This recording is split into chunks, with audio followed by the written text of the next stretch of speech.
Cians, kembali lagi sama Isabel di Cus Gibah, Karolus lagi bahas. Jadi di episode kali ini aku mau membahas topik yang tidak jauh dari kata pelajar. Tapi sebelum itu aku mau memperkenalkan diri terlebih dahulu. Perkenalkan, namaku Francesca Josephine Isabel, aku bersekolah di SMA Santo Karolus Surabaya, dan sekarang aku duduk di bangku kelas 10.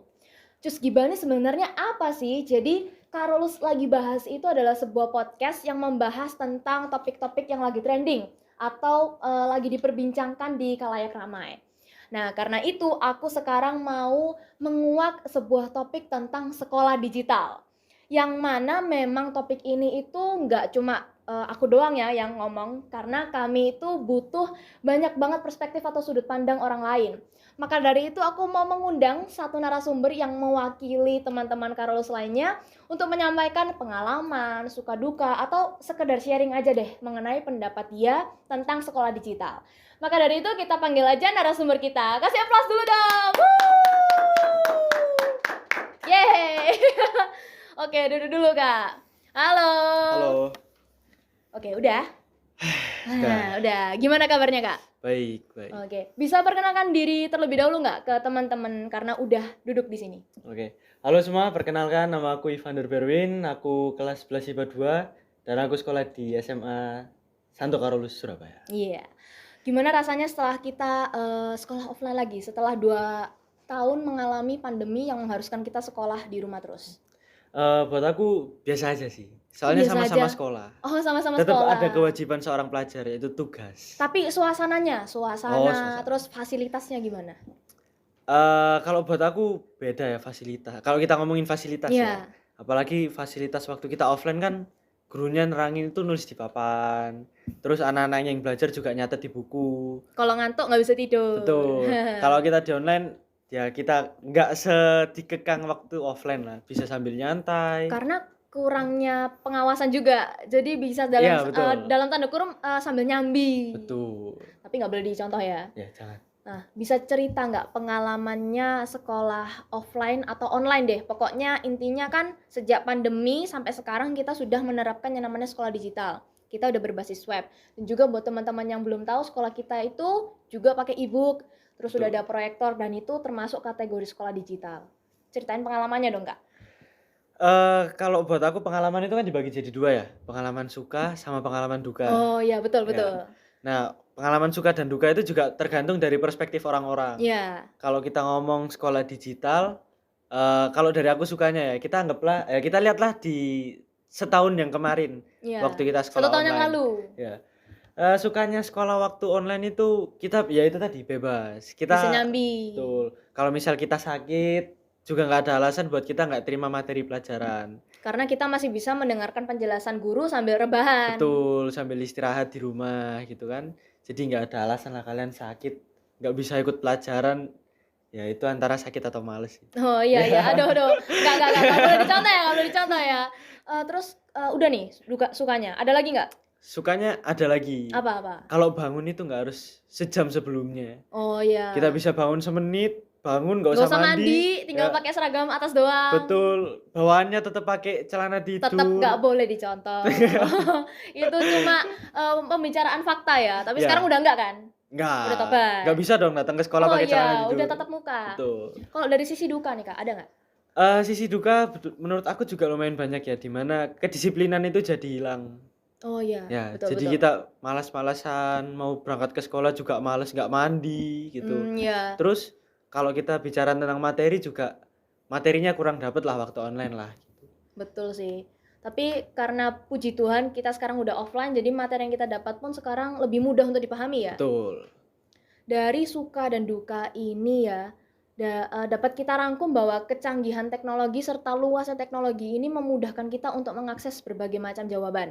Betul. Sehingga itu juga membuat beberapa siswa atau pelajar menjadi lalai karena mereka pakai Google buat nyontek. Ya, ketergantungan dengan Google. Iya, ketergantungan. Dan juga kita ada yang kecanduan game, ada yang kecanduan main medsos, sehingga mereka tuh melupakan kewajiban mereka untuk ngerjain tugas dan juga belajar. Contoh salah satunya saya pernah Zoom sambil main, tapi jangan dicontoh. Iya, udah nggak dicontoh, udah tobat soalnya. Iya. Sekarang udah nggak bisa lagi. Udah nggak bisa. Dan jangan sampai kalau misalnya kedepannya ada Zoom lagi diulangin, jangan.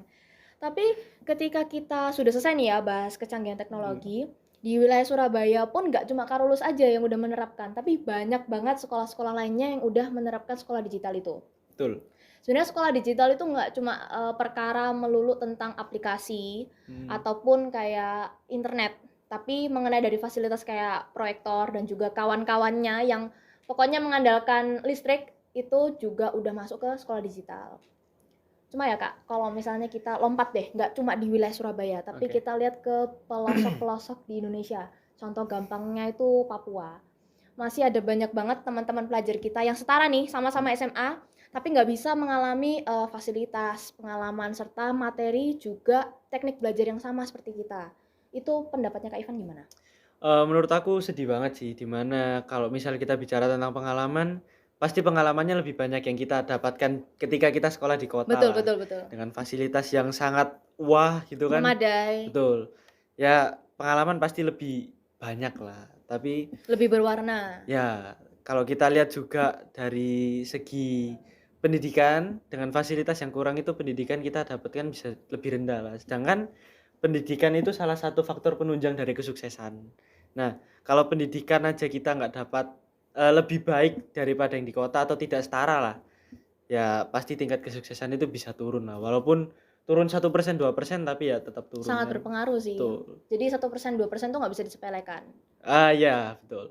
Juga dari data World Bank juga mengatakan bahwa 29% sekolah di Indonesia itu masih memiliki infrastruktur yang kurang, serta di SD serta SMA itu baru 20 dan juga 40% ruang kelas yang dalam kondisi baik, sedangkan kayak 80 dan juga 60%-nya tuh ya dalam tanda kutip belum bisa dikatakan kondisi baik. Bahkan ada beberapa teman di wilayah Sulawesi atau Sumatera Utara gitu kalau nggak salah. Untuk belajar aja mereka masih belum punya meja dan kursi, sehingga mereka tuh kesulitan untuk mendapatkan materi yang diterangkan oleh guru tersebut. Kira-kira alasan ya dari sulitnya mereka mendapatkan pengalaman yang sama seperti kita, terus tidak bisa mendapatkan fasilitas yang memadai itu dari Kak Ivan sendiri bagaimana? Kalau buat aku tentang alasan ya, alasan Iya. itu pasti nggak akan ada habisnya, tergantung perspektif dari orang masing-masing itu gimana. Yes. Tapi menurut aku salah satu faktor kenapa fasilitas bisa kurang itu dari infrastruktur sendiri. Oh Bukan ya. yang bangunan-bangunan tinggi, kita lihat infrastruktur jalan aja. Kalau kita lihat ke Papua, akses untuk menuju ke sekolahnya itu cukup sulit. Aku juga pernah baca dari beberapa website, memang untuk memberikan fasilitas ke sekolah tersebut itu jalannya sangat susah. Lewat motor aja susah, apalagi kalau kita mau ngendaratin helikopter. Iya. Mau mendarat di atas sekolah, rubuh dong sekolahnya, nggak bisa. Ya nggak bisa gitu dong, itu lain cerita. Bercanda ya, bercanda, bercanda. Terus ada alasan lain nggak yang diperkirakan sama Kak Ivan? Kalau menurut aku ada sih, walaupun ini agak sensitif ya. Mungkin Iya. ada beberapa daerah yang fasilitasnya kurang karena pemerintahnya yang kurang jujur, atau mungkin bahasa sensitifnya korupsi lah. Nah, korupsi itu kan bisa menghambat fasilitas yang diberikan kepada daerah tersebut. Apalagi untuk pendidikan ya bisa berkurang lah. Dan juga aku sempat dengar berita bahwa ada pemerintah yang mengkorupsi sebesar 4 miliar ya. Ya, Dan itu sangat berpengaruh buat teman-teman yang masih kekurangan dalam bidang fasilitas untuk belajar. Jadi kesimpulan yang bisa kita ambil ya dari alasan-alasan yang udah kita perbincangkan dan juga dibubuhi sedikit data-data itu bahwa pentingnya kesadaran dari lembaga pendidikan sama pemerintah. betul. Bagaimana mereka ini tetap mempertahankan sikap jujur supaya mereka itu nggak mengambil hak siswa lainnya, serta bagaimana mereka ini sadar akan ternyata nggak cuma siswa-siswa di perkotaan aja yang butuh perhatian lebih, tapi di pelosok pun jauh lebih butuh karena di sana pun ada banyak banget teman-teman kita yang punya potensi luar biasa dan bisa memberikan harapan cerah untuk negara ini. Gitu sih. Ada nggak harapan untuk atau semangat deh buat teman-teman semua di rumah? Oke. Harapanku buat kalian yang masih bersekolah dengan fasilitas kurang, tetap bersemangat, cari fasilitas lain untuk mendapatkan pendidikan itu. Mungkin kita bisa belajar dari buku paket gitu kan. Ya. Terus untuk pemerintah juga mohon lebih jujur lah untuk kemajuan daerahnya sendiri. Amin.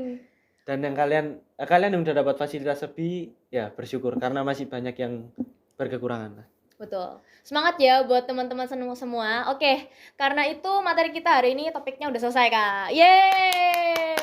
Kalau gitu kita langsung pamitan aja ya. Oke. Oke, maka dari itu aku harap topik-topik yang kita bahas ini bermanfaat dan juga memberi menyampaikan suara-suara dari teman-teman yang lain juga. Maka dari itu aku Isabel, Aku Ivan. pamit undur diri dan semoga kita bisa ketemu di kesempatan selanjutnya. Dadah!